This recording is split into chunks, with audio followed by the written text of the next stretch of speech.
Mo kí wa ẹ kú dédé àsìkò yìí ẹ̀yin olólùfẹ́ wa. Ẹ kú gbogbo bí ojú ọjọ́ ṣe rí. Ẹ kú. Mo fẹ́ fi àkókò yìí mo fẹ́ fi pe àkíyèsí wa ní orí ọ̀rọ̀ tó ń lọ káàkiri. Òun náà ni mo fẹ́ sọ díẹ̀ sí. Àwọn kan wà nínú àwọn mídíà tó jẹ́ pé ó dà pé aṣẹ̀mọ́lù ni wọ́n. Kò sí àrà tí wọ́n lè dá, kò sẹ́ni tó lè mú wọn. Èmi dẹ̀ ń wò pé irú eléyìí kò yẹ kó máa rí bẹ́ẹ̀. Irú eléyìí kò yẹ kó máa rí bẹ́ẹ̀. Àparò kò ga ju àparò kan, àfẹ́ tó gun orí ebè. Àfẹ́ tó bá gun orí ebè. Ẹ wo àwọn ọ̀rọ̀ tí àwọn ìyá wa kan lórí social media. Kò sí ẹni tí wọ́n lè bú.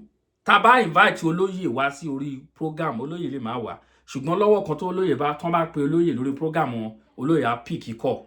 Wọ́n á dẹ̀ máa dá sí ètò lórí program wọn. Olóyè ò lè pè wọ́n kó caution wọn fún àwọn ọ̀rọ̀ tán máa ń sọ lórí program. We are watching. Honestly, àwọn èèyàn ń wo, àwọn èèyàn dẹ̀ ń sọ àwọn ọ̀rọ̀ wọ̀nyí. Ẹ gbọ́ àwọn ọ̀rọ̀ kàbìtì, àwọn ọ̀rọ̀ kí nǹkan lè bàjẹ́, kí nǹkan máa ṣẹlẹ̀ lára àwọn ọ̀rọ̀ tí ò kàn wọ́n, wọ́n máa dá sí. Wọ́n máa bú ẹni tó ju ìyálà ìyá wọn lọ. Àwọn tó ju ìyálà àwọn ìyá wọn lọ, wọ́n máa bú lórí social media yìí. Kò sẹ́ni tó lè bá wọn sọ̀rọ̀. So, ṣé ó ní nǹkan tí ẹ ṣe pamọ́ sí abẹ́ wọn lóyè? Bàbá Bánjí Akíntóyè, mo mọ̀ pé bàbá ìwọ̀nba ní ti bàbá. Ṣùgbọ́n olóyè, torí àwọn tí mò ń sọ yìí wọ́n close mọ́ olóyè. Gbogbo wa la mọ̀ àwọn bó ṣe ń lọ lórí ayélujára. Ẹ jẹ́ ká ṣọ́ra. Ṣẹ́rí, èmi máa ń give advice sometimes lórí social media yìí. Ẹ wo problem tí Nnamdi Kanu ń lé ní, kí ló kó sí program tó ní. Problem tí Nnamdi Kanu ń lé ní, kí ló kó sí. Ọ̀rọ̀ ẹnu. Kẹ́yàn kó máa sọ àwọn foul language lórí program. Kó máa sọ̀rọ̀ ọ̀rọ̀ kàbìtì. Wọ́n máa kó díẹ̀ ni. Wọ́n ń já receipt ẹ̀. Wọ́n ń já sílẹ̀ fún ẹ, wọ́n kó pamọ́. Wọ́n máa wá kó hàn ẹ́ nígbà tí wàhálà bá dé. Wàhálà bá dé, apá ẹlòmíì ò ní ká. Tí wàhálà bá dé, apá ẹlòmíì, apá yín ò ní ká. A wá di pé àwọn ọmọ Yorùbá wọ́n máa sá kìtìkìtì, wọ́n máa sá kàtàkàtà, wọ́n máa sá sókè sódò fún yín. Ṣé kò tí ì ṣẹlẹ̀ ń sìn torí pé ẹ wà ní ìlú òyìnbó? Òun ló fà á tí kò sẹ́ni tó lè bá yín sọ̀rọ̀. Èyí tí èmi fẹ́ sọ lénìí, òun ni ọ̀rọ̀ olóyè Ìgbòho. Olóyè, ẹ rí gbogbo, kò sí ẹ lè sọ fún wa pé ẹ gbọ́ bí àwọn arábìnrin wọn ṣe ń sọ̀rọ̀ lórí social media. Àwọn arábìnrin wọn dẹ̀ súnmọ́ yín bí iṣan ọrùn ni wọ́n ṣe súnmọ́ yín. Ṣé ẹ bá wọn sọ̀rọ̀ tì ní, àbí ẹ ń bẹ̀rù abẹ́ ẹ ní nǹkan tí ẹ ṣe pamọ́ sí wọn lábẹ́? Ṣé ó ní nǹkan tí ẹ ṣe pamọ́ sí wọn ní abẹ́ ni tó fi di pé bóyá ẹ lè bá wọn sọ̀rọ̀? Ìbéèrè táwa ń béèrè nìyẹn. Ìbéèrè táwa ń béèrè nìyẹn. Nígbà tí ìṣẹ̀lẹ̀ ṣẹlẹ̀ nínú world media, tó rà fẹ́ sọ̀rọ̀ wọ̀nyí mọ́ o. Ẹni tó bá wù kó lè gbó, ẹni tó bá wù tó bá fẹ́ sọ òkè dilẹ̀ kó sọ dà. Nǹkan tí ìpọ̀rípọ̀ bá yálàyà ẹnì kankan bá fẹ́ ṣe kí wọ́n ṣe ní orí àwọn ìgbésẹ̀ tá a gbé. Àwa ti tẹ̀ fẹ́ wa nú ẹnìkan tí anybody bá fẹ́. Gbogbo ẹ̀yin tẹ́ ń sọ̀rọ̀ tẹ́yàn ò sọ káàkiri. Ẹ wo, àwa ò ní dá yín lóhùn o. Àwa ò ní dá yín lóhùn. Àwa ti sọ tiwa. Ẹni tó bá lè gbà wá gbọ́ kó gbà wá gbọ́. Ẹni tó bá dẹ̀ gbà wá gbọ́ kó tó má pọ̀ kú lò. Ẹni tó bá gbà wá gbọ́ kán lọ para wọn sọnù, kán lọ pokùnso. A ti sọ èyí táwa fẹ́ sọ. Ìtọ́ kì í balẹ̀ kó tó padà sẹ́nu. Ibi tọ́jọ́ orí wa dé àwa lè máa parọ́. Ní ìsọ̀rọ̀ sí wa lórí social media, ẹ ti mọ̀ wá olúkálukú. Ìsọ̀rọ̀ sí wa, ẹ ti mọ ọmọ tó jáde nílé ire. Ìsọ̀rọ̀ sí wa, ẹ ti mọ ẹni tí wọ́n bí nílé ire jáde pẹ̀lú ìsọ̀rọ̀ sí wa. Ẹ ti mọ ẹni àwọn tí wọ́n lè tó ń gbọ́rọ̀ sí òbí wọn lẹ́nu pẹ̀lú ìsọ̀rọ̀ tó ń jáde sí wa lẹ́nu. Òun lè fi mọ̀. Bẹ́ẹ̀ ni, ẹ wò wọ́n káàkiri, ẹ wo orí social media. Ẹ máa monitor ẹ̀yin ọlọ́pọlọ pípé ni, torí ẹ̀yin kọ́ wà wọ́n ti gbèrú yín látẹ̀yìn. Irú ròǹborùn òun lọ́pọ̀lọpọ̀ ẹ̀yin tẹ́ ń wò wá. Gbogbo ẹ̀yin tẹ́ dẹ̀ ń comment oríṣiríṣi, ẹni tó bá fẹ́ fọwọ́ ẹ̀gbọ́n sí kọ́dún ètò parí. Be careful on my platform here. If not so, ara sán pa yín dànù. Ẹ wo bí wọ́n ṣe ń sọ̀rọ̀ lórí. Nígbà tí ọ̀rọ̀ wọn ṣẹlẹ̀ nínú world media, ọ̀rọ̀ yìí bá ó dé ọ̀dọ̀ olóyè instantly. Ẹ jọ̀ọ́, mi ò mọ ìgbésẹ̀ tí olóyè gbé sí ọ̀rọ̀ yìí. Yes, ṣẹ́rí, a bá ń tẹ̀lé èèyàn, téèyàn bá ń tẹ̀lé èèyàn kì í ṣe ká má lè bára wa sọ̀rọ̀ tọ̀rọ̀. Tí a bá ń tẹ̀lé èèyàn, tí a bá nífẹ̀ẹ́ èèyàn tọkàntọkàn, ẹ jọ̀ọ́, àkókò téèyàn bá fẹ́ bá ẹnìyẹn sọ̀rọ̀ tọ̀rọ̀, ẹ má jẹ́ ká tijú pé bí a torí pé mo ti nífẹ̀ẹ́ èèyàn, ẹ jẹ́ ká sọ̀rọ̀ jáde lẹ́nu. Òun lẹ fi ń gbọ́rọ̀ lẹ́nu mi. Nígbà tọ́rọ̀ yìí ṣẹlẹ̀, ọ̀rọ̀ yìí dé ọ̀dọ̀ olóyè Ìgbòho.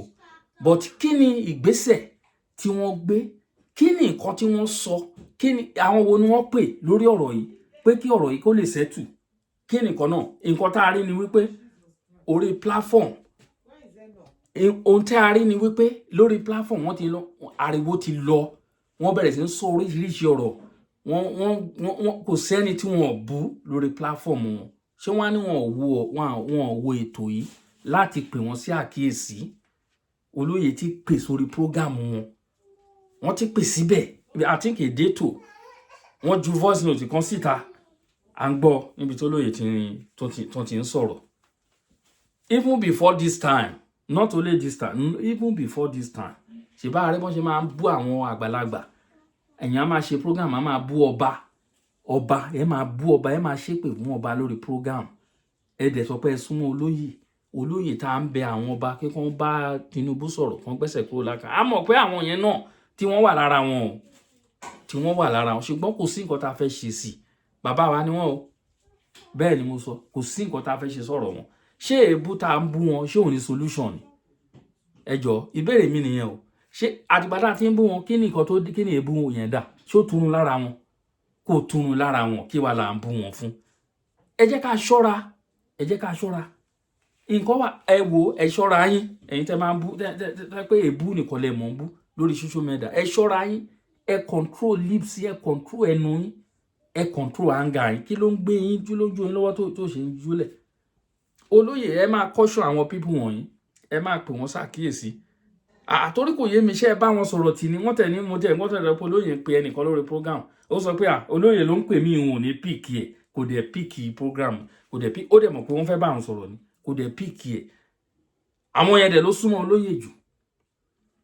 Kí la fẹ́ pè yẹn? Ẹ jẹ́ ká sọ tọrọ fún ara wa. Kí ni nǹkan tí a fẹ́ pè yẹn níbi olóyè ń pè ẹ́, ó dẹ̀ mọ̀ ó kọ̀. The other one, olóyè á pè á bá sọ̀rọ̀ kò ní gbà, á ṣe fẹ́ nú ẹ̀. Ṣé irú wa ẹ lè máa ṣe program lọ́sìn kó lóyè pé ètò tó ń ṣe yẹn stop instantly, á delete ẹ̀ kúrò ni. Torí pé a nígbàgbọ́, à ń tẹ̀lé, à ń rí bí aṣáájú wa. Bóde yẹn kó ṣe rí nìyẹn. Kì í ṣe pé ẹni tó bá ń tẹ̀lé tó ní respect, o gbọ́dọ̀ fún ní full respect, o gbọ́dọ̀ fún ní full regard. Kì í ṣe bí àwọn mo ti ń sọ 3 years ago kan ni mo ti ń sọ̀rọ̀ pé àwọn obìnrin tó wà ní Yorùbá world media, àwọn ni problem ta ni. Àwọn Yorùbá tí mo mean ni pé àwọn sọ̀rọ̀sọ̀rọ̀, àwọn obìnrin ni mo fẹ́ sọ. Àwọn obìnrin sọ̀rọ̀sọ̀rọ̀ wa, àwọn obìnrin sọ̀rọ̀sọ̀rọ̀, àwọn ni problem. Ẹ lọ wù káàkiri, ẹ wù rán àwọn obìnrin ta ni, àwọn ni problem ta ni lórí ọ̀rọ̀ Yorùbá nation. Torí bàbá ṣe ń fà nǹkan sókè náà, wọ́n máa fà wálẹ̀ pẹ̀lú ọ̀rọ̀ ẹnu. Bá ṣe ń túṣe ni wọ́n máa bàjẹ́, ni wọ́n máa da gbogbo ẹ̀rú.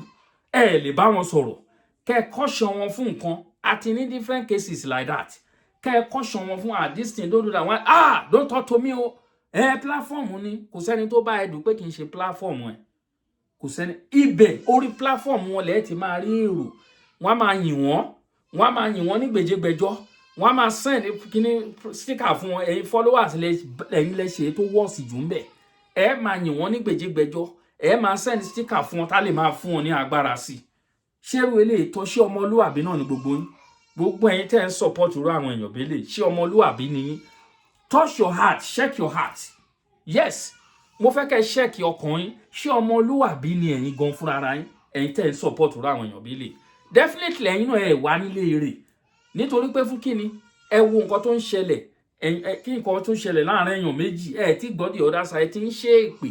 Èmi ò rán yín lórí platform kẹ́ lọ ṣe èpè fún ẹnikọ́ni lórí platform yìí. I don't beg anybody and I will not do that. Wọ́n á rán yín wá, ẹ wá máa ṣe èpè fún yàn. Ẹ wá máa ṣe èpè. Kí ni nǹkan tẹ́ fẹ́ gé níbẹ̀? Ẹ mọ̀ pé orí yìí yàtọ̀ síra. Orí yàtọ̀ síra. Orí yàtọ̀ sórí. Orí yàtọ̀ sórí. Àwọn kan wà tẹ́ ẹ lè ṣe èpè fún. Ẹ ṣọ́ ara yín. Àwọn àforídèpẹ̀nú wà. Wọ́n ní tẹ̀yàn bá sọ òkò lu àpáta sọ sí ni, òkúta bá sọ lọ̀pẹ̀lọpọ̀ ń sọ àpáta. Ẹ ṣọ́ ara yín. Ẹ ṣọ́ ara yín ẹ̀yin ènìyàn wọ̀nyí. Bá wa Olóyè Ìgbòho, ẹnikẹ́ni tó bá ń tẹ̀lé tẹ̀ bá ti lè bá sọ̀rọ̀, ẹ jádànù. Kò sí nígbà tẹ́yàn ò ṣe nǹkan pamọ́ síyàn lọ́wọ́ tó fi di pé àwọn kan wà tó jẹ́ pé àṣẹ̀málù ni wọ́n. Àṣẹ̀málù kò sẹ́ni tó lè bá wọn kọjá ẹni ìbáwí. Ẹ dẹ̀ ṣe ń perú àwọn yẹn náà ní follower. Orí platform àwọn yẹn náà lẹ́ẹ̀ máa lọ. Orí platform àwọn yẹn náà lólóyè á lọ máa pè sí. Ṣó yẹ kó rí bẹ́ẹ̀? ẹ jẹ́ ká sọ tọrọ ká làgì ká gé ṣomínú ká làgì ká sọ̀rọ̀ sókè ká gé lamínú ṣé ẹ encourage wọn ni ẹ̀yin tẹ́ ẹ mọ̀ àwọn tẹ́ ẹ mọ̀ pé ọ̀rọ̀ ẹnu wọn ò dáa àwọn tí ẹ mọ̀ pé ọ̀rọ̀ ẹnu wọn ò dáa wọ́n á máa ṣe program wọ́n á máa ṣẹ́ èpè ńláńlá ẹ ní bá wọn sọ̀rọ̀ orí platform wọn lẹ́ẹ̀ ti lọ pè sí lẹ́ẹ̀ lọ máa sọ̀rọ̀ ẹ totally delete wọn ni nǹkan tó yẹ kẹ́ ṣe nìyẹn ẹ stop láti lọ máa encourage wọn olóyè là ń bá wí nísìnyí ẹ stop láti tẹ bá ti ẹ stop you need to stop to encourage those àwọn ẹni bí wọ̀nyí àwọn ẹni burúkú tí ń pọmọ rẹ balùwẹ̀ lọ́wọ́ wọn ẹ ní láti stop láti máa encourage wọn torí pípè tẹ lọ ń pè òun fún wọn ní moral sí kí ni wọ́n jẹ́ ṣé wọ́n ń gbówó fún yín ni ṣé wọ́n ń gbé owó fún yín ni owó ọ̀nà ń gbé fún yín táwọn kan ò gbé fún yín àbí ṣé ẹ̀rọ owó rí ni nígbà tí ẹ̀yin sọmọ ojú ọlá òró tó ń pẹ̀ra ẹ̀ níyọnu àbí kí wọ́n ti ń pè ẹ̀yin sọmọ ilẹ̀ ńlẹ̀ náà ẹni iyì ẹni ẹ̀yẹ lẹ́jẹ́ àwọn kan á máa ti torí pé bóyá kíní kan wọ́n sọra wọn di nǹkan míì sórí social media wọ́n kàn sí nuisance káàkiri olóyè àti máa lọ máa pè sórí program wọn gbogbo ayé máa gbọ́ pẹ̀lú ọ̀rọ̀ tó ò dáa tó ń jáde lẹ́nu wọn kí ni wọ́n ń sọ jáde lẹ́nu rubbish náà wọ́n bọ̀ méjì jáde lẹ́nu. ẹ wo mo kí gbogbo apápátá ẹ̀yin ènìyàn wa bí n bá ṣe sọ̀rọ̀ ẹni tí ò bá tẹ́ lọ́rùn ó lè lọ para ìdànù bó ṣe jẹ́ nìyẹn mo kí gbogbo ẹ̀yin lólùfẹ́ wa ẹ̀yin ìyá ẹ̀yin bàbá ẹ má bínú pẹ̀lú bí mo ti ṣe sọ̀rọ̀ ṣùgbọ́n ẹni tí ọ̀rọ̀ mi ò bá tẹ́ lọ́rùn gẹ́gẹ́ bí mo ṣe sọ ó lè lọ pokùnso bó ṣe jẹ́ nìyẹn èmi ọmọ yín náà ni Kalamago TV. Thank you.